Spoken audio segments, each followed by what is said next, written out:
Hello, and welcome to the Women in EHS series presented by Encamp. In this series, we really want to feature women who are changing our industry and redefining the EHS professional term, like what exactly that means. Our guest today is Sarah Gundrum. Hey, how are you today? Good. How are you? I'm doing really good. Thank you for joining us. Before we get started, I really want to get just a brief introduction, maybe your title, your company, and kind of your location. So I am Sarah Gundrum. I work out of De Pere, Wisconsin. I work for Belmark, which is a printing and packaging company. They produce folding cartons, flexible packaging, and I am the quality compliance specialist. So I work with our customers, making sure that our packaging is food safe and dealing with all the quality regulations. Nice. I'm really excited to talk to you today because you're going to have just a little bit of different point of view than some of our other guests, as that you are a recent grad and you're currently getting your master's, or did you already get it at the University of Kansas? I just started, so I'm Okay. currently working on my third class that just started 2 days ago. Nice. Well, congratulations with that. But yeah, like some of the other people we were talking to have been in the industry for 20 years. So this is a Mhm. nice, refreshing kind of take on what EHS is to you. So to kind Yes. of jump right in that, like, how did you get into this space? Was it something that you felt? Was it a passion, or did you kind of fall into it? I actually grew up on a small dairy farm in Wisconsin, so I like to say that my dad really started my passion for it. He always taught me how important it was to be environmentally conscious with farm practices, so I spent a lot of time outside. And then when I got to UW Green Bay, I immediately fell in love with the environmental science program. And I also, in general, just believe we need more advocates for the environment. We need like less politics and more people who understand the actual science of what is going on with climate change. And I'm just trying to make any small contribution. Oddly enough, I took an environmental class in high school. Did you have any of that there in Wisconsin? Yeah, we had a big agri-science program at my high school, so I took a Okay. lot of those, just learning more. I was part of FFA and everything like that. I don't know if you know what that is, but so Yes, yeah, I kind yes. of started in high school too, but college was definitely where I got started with more of the environmental side of it. So along that way, you mentioned your dad. Like, did you have any other mentors along the way? Anyone you looked up to? Other women in the field, the company you might work for? I think I honestly didn't really know anyone when I started in college, especially in my program. A lot of it was men, but definitely I had a lot of professors that encouraged me along the way, and a lot of my peers were women. A lot more women started joining the program, so I think it's really interesting to see how we all went on different paths. I mean, we all moved to different states. A lot of girls are working out in the fields, and I work like more in the office right now. So I didn't know a lot of women in my career path, but a lot of my friends right now, they work in the business side of everything. So they teach me a lot about business and how I can introduce environmental practices into businesses. Yeah, that's interesting. You said something that some of your other friends are actually working out in the field. Is that something you want to do in the future, or are you kind of good where you are? Definitely want to be more in the field in the future. I think that's where my master's comes in. I'm studying environmental geology, so Oh, I would perfect. love to be like a consultant for a business or work for the DNR. Those are some of my goals for the future. So got a Nice. little ways until that happens. But those are two great goals. DNR is great. You can get a lot of information from the DNR, and just like being out in the field, being out in nature is so nice. I did that for a bunch of my career as well. So yeah, Yep. good luck with that. Thank you. So if you have one trait that makes you excel in your position, what do you think that is? What's your X factor? I'm always wanting to learn. I'm always, even when I'm not studying, I'm reading books about the environment. And I just want to continue to move up the ladder in my career. Even at Belmark, I'm just constantly trying to learn more about packaging and different ways we can introduce more sustainable options. And this is definitely why I started grad school, but just because I want to become more educated and I want to have, the experience to back up what I'm working on. So yeah, it's definitely difficult to move up the ladder when you're at such a young age, but I'm working on And it. yeah, I actually think you're doing it correctly, because not only are you getting that experience, but you're also doing the education. So yeah, you're going to be busy for a couple of years, but it is going Yeah. to be worth it for sure.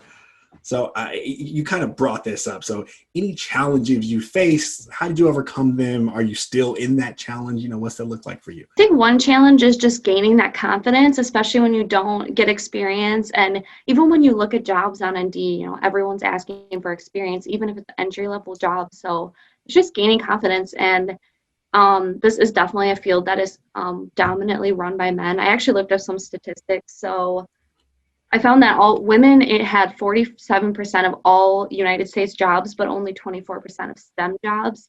I think that's crazy. That's a crazy number. And also, it said that women with STEM degrees are less likely to work in the STEM field. They actually go off to work in healthcare fields and education. So I think just gaining confidence and encouraging other women to just stick with it. Like you can get the job that you want. You just have to work hard for it. Yes, absolutely. More women, in STEM. I'm really pushing. I've got a 4-year-old daughter. Really pushing her. That's the kind of direction I kind of want to push her. Of course, she can make her own decisions, but Yep. if she has role models like you and sees people actually doing it, then she believes that she can do it, which is very important. Yes. So a little bit on that, those are great stats. So what are your thoughts on the future of EHS, technology, tools, women in EHS? Like, what do you think about that? I think especially with COVID right now, so my program, all my classes are online, and I feel like it's really hard to just network with people, even when you're just like commenting on their discussion posts. Like you still can't see them, put a face to a name and get to know them. So I think it'd be really cool to have, maybe this is already out there, but just like an app where you can connect with people that are just in the EHS field.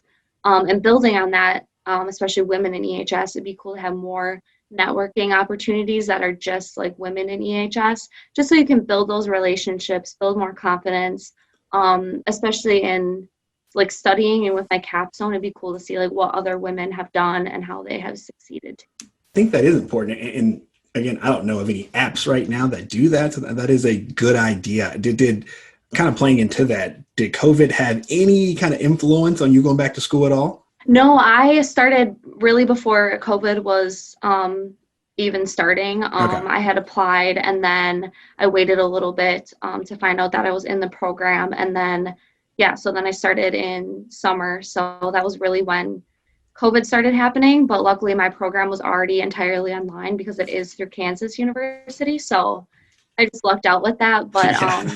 yeah, some of my classes have Zoom meetings, so that's kind of nice because you can actually talk to people. But a lot of them are just, like discussion posts and turned in assignments. So you get to like interact with people, but not on a face-to-face kind of basis. So Definitely a different experience than I had. I don't know how I would react to that. So that's yeah, interesting as you're going through there because I'm an extrovert myself. So not having that interaction will be a problem for me for sure. yeah, it's nice to work with people on homework. Like in Oh yeah. undergrad, I was always working with other science students for my assignments, but now it's harder because you're by yourself pretty much. So I want to double tap on the kind of the stats you were talking about earlier. So how can the EHS space improve for women? I think we just need to work on like getting rid of stereotypes. Obviously, everyone has that stereotype that STEM is more, it's better for men because there's all these stereotypes like they work harder and it's already a dominant field for men. So it's harder for women to come in and feel like they have a voice and feel like they have that confidence. So definitely just being heard, especially at work. Like Belmark does such a good job with that. Like I always feel like I have, if I have an opinion, I'm always heard by my boss. So yeah, it's just getting rid of those stereotypes, making sure everyone feels comfortable, and I think just encouraging more women, even like just hiring more women. I mean, they definitely have to have the experience and everything, but it'd be nice to just work with more women in the EHS field. Yeah, absolutely. And I think I know some of the larger companies. I'm not sure if Belmark does. They maybe have a kind of a women, at Belmark or whatever that company may be. I know more and more companies are starting to move that way. Just for what you said, like kind of that networking. Hey, we're women, we're bonding together, and we can move together as a unit. Yeah. Yeah. So if you could give advice to another woman, to a kid, somebody in college, how to get to where you are today, what would that be? I'm just gonna say, like, just keep putting yourself out there. You're gonna have to be patient. You're gonna have to stick with it.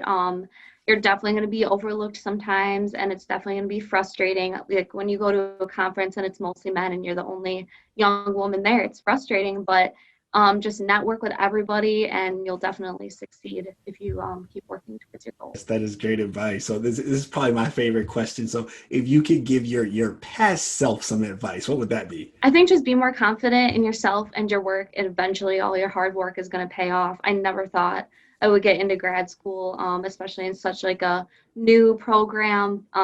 So I'm just very excited, and yeah, I think just stick with it and never give up. Absolutely. Congratulations again on that. So I kind of want to flip this a little bit, make it some fun questions about you. First question, what are your hobbies? What do you like to do outside of work? I actually just picked up golfing, so I've been golfing a Oof. lot more with my boyfriend and my friends. I also enjoy softball. I still have a softball team, even though a lot of us have graduated.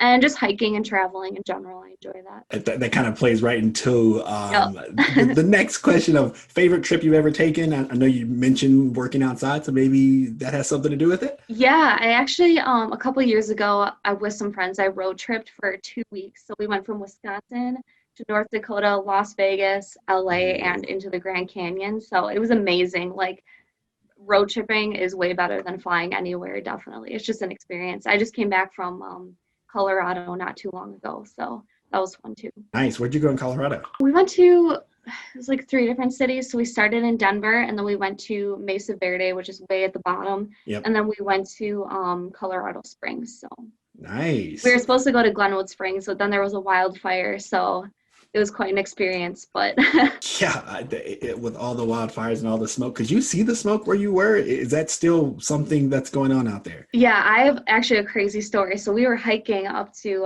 Hanging Lake. I don't know if you've ever heard of it. Uh-uh. It's just a lake between two mountains, but it's like very hard hike to get up there. So we hiked up there. You have to make a reservation and everything.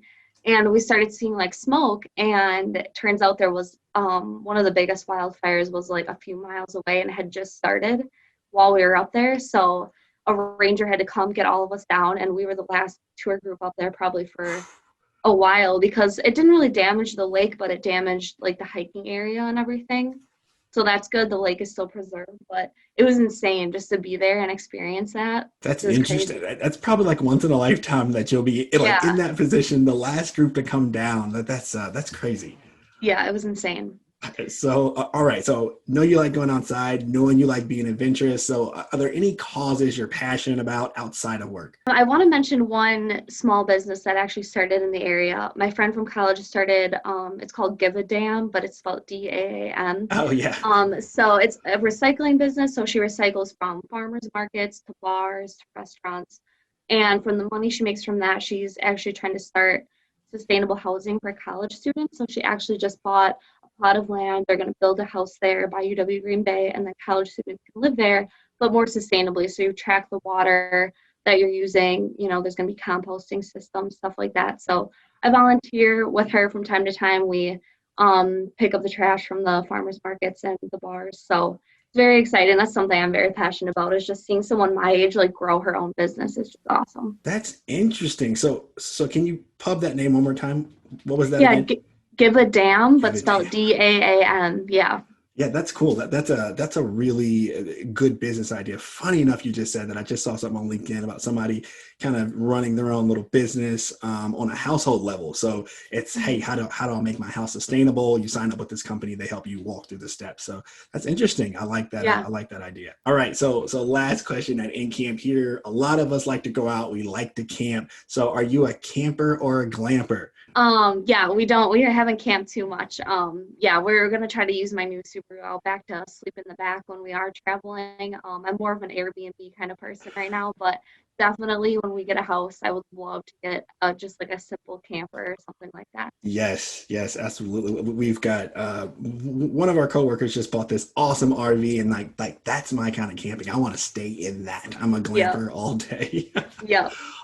Sarah, thank you for joining us. So if anybody wants to get in touch with you, what's the easiest way to do that? You can email me. My email is sarah.gundrum@outlook.com. Otherwise, just connect with me on LinkedIn. I'm always checking it daily. So Perfect. That is good to go. Again, if anybody wants to contact me, you can always contact me, Brandon Barlow, on LinkedIn, or go to Encamp.com. So viewers, thank you for joining us today, and thank Sarah for joining us as well. This is our first episode of Women in EHS, and let's go for business. Let's go for the environment.